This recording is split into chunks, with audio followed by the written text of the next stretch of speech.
Kenani jetoi 70 vjet dhe I lindi Mahalaleli. Mbas lindjes së Mahalaleilit, Kenani jetoi 840 vjet dhe pati bi e bija të tjerë.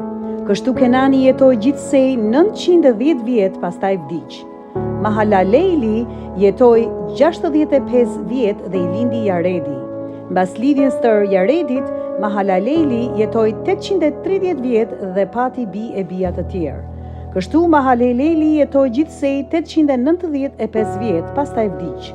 Jaredi jetoi 162 vjet dhe I lindi Enoku. Mbas lindjes së Enokut, Jaredi jetoi 800 vjet dhe pati bi dhe bija të tjerë. Kështu Jaredi jetoi gjithsej 962 vjet, pastaj vdiq. Enoki jetoi 65 vjet dhe I lindi Methuselahu.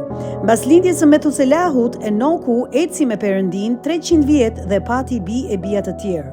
Kështu Enoku jetoi gjithsej 365 vjet.